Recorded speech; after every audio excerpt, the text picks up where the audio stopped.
Welcome to the Deep Dive. Great to be here. Today, we're diving into the commentary around a recent Trump inauguration. Yeah, specifically looking through the lens of Victor Davis Hanson.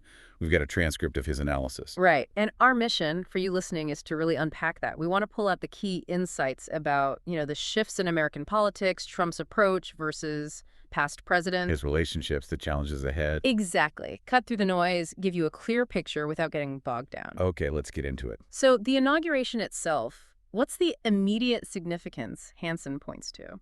Well, the first thing he notes is the quiet.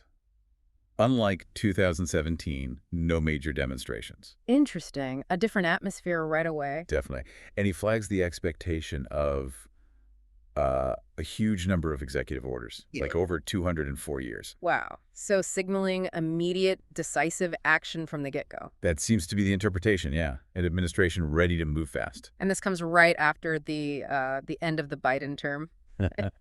Hanson brings up the pardons, right? He does. Controversial ones. Family, allies like Liz Cheney, January 6th committee figures, pardoned just before Trump's address. The timing feels pointed. Very much so. Hanson highlights the sort of preemptive nature, especially given past criticisms and the perceived hypocrisy from the left, according to his view. It raises questions about where the political energy lies now, doesn't it? Absolutely. Hanson contrasts what he sees as Trump's still very solid mega base with Biden, who he argues doesn't really command that same kind of, fervent loyalty post-presidency. So that disparity potentially adds weight to this inauguration moment. That's the implication. A different kind of mandate, perhaps. Okay, let's talk about the speech itself. Hanson sees it as a major departure. A huge departure.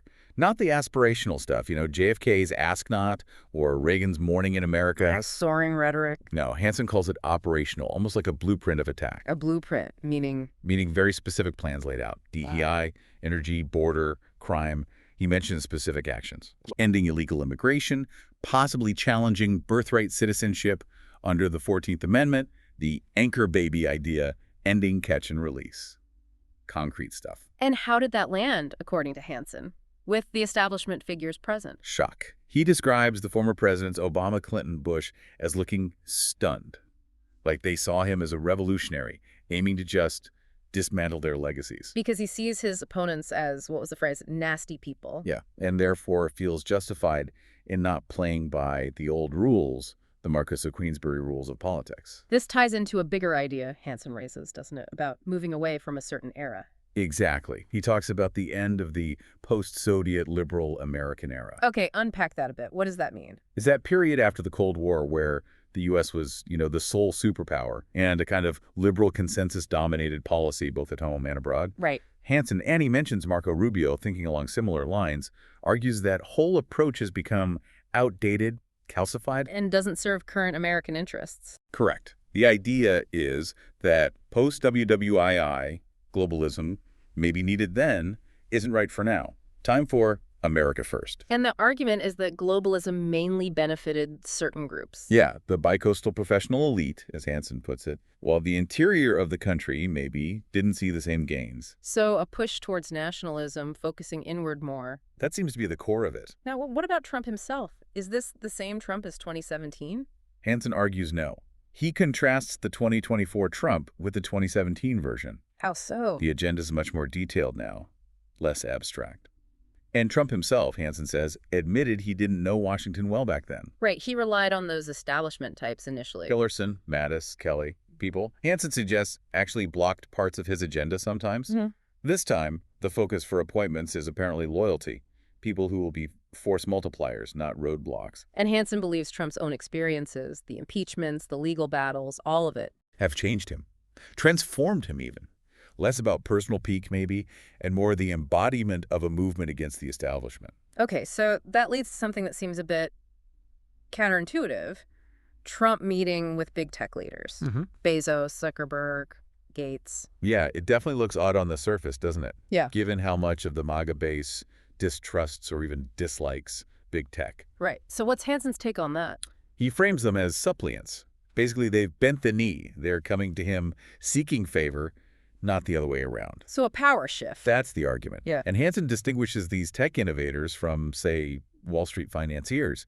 He sees them as can-do people who can build national wealth. Pragmatism, then, recognizing where innovation is happening. Seems like it. And Hansen dives into why these tech leaders might be engaging. Okay, what's their motivation, according to this view? It's not about broad tax policy or censorship, necessarily, unless it hits them. Right. Their big fear, Hansen argues, is regulation.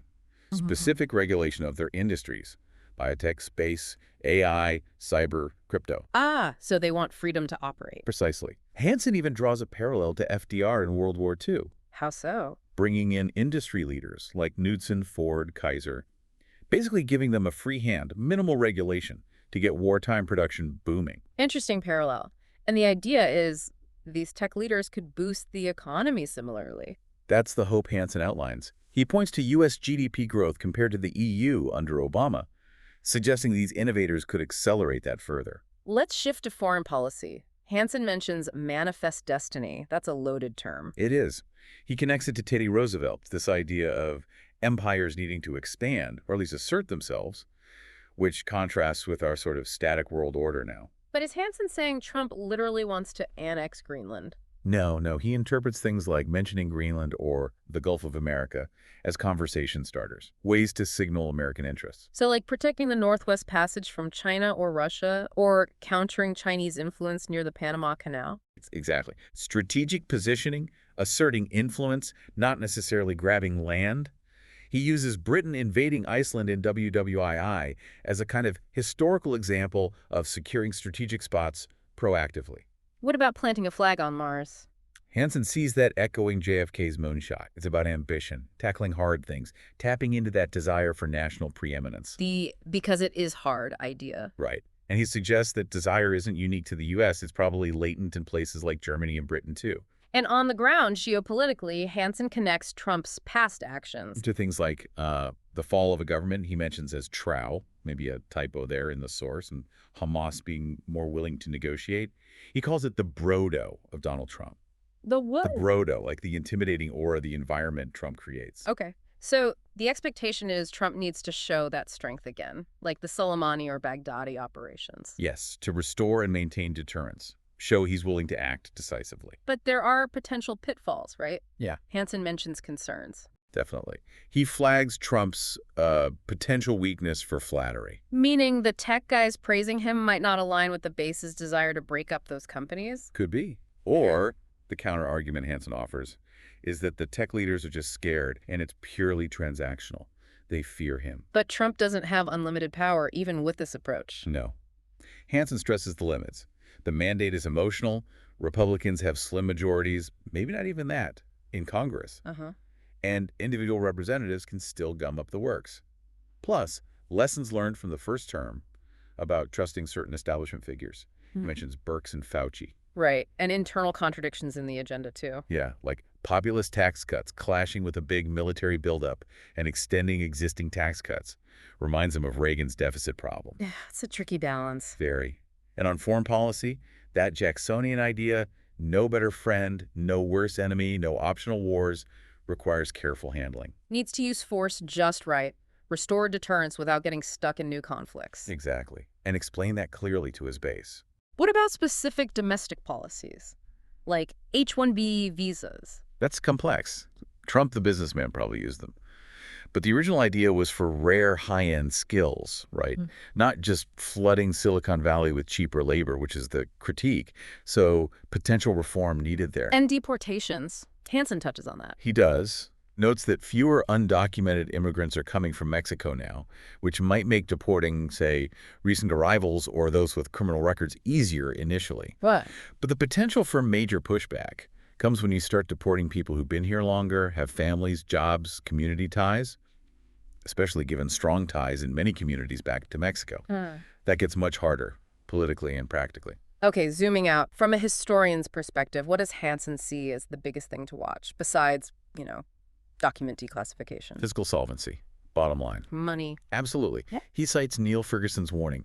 The U.S. could hit a point where interest on the debt costs more than the entire defense budget. That's sobering. It is. Hansen calls the Clinton-Gingrich budget balancing years a historical anomaly.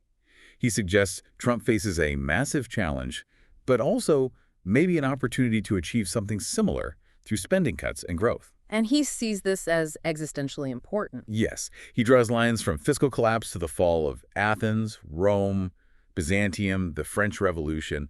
It's the critical foundation for national strength, in his view. Wow. Okay, so let's try to wrap this deep dive up. Key takeaways. Well, this inauguration signals a break, a shift.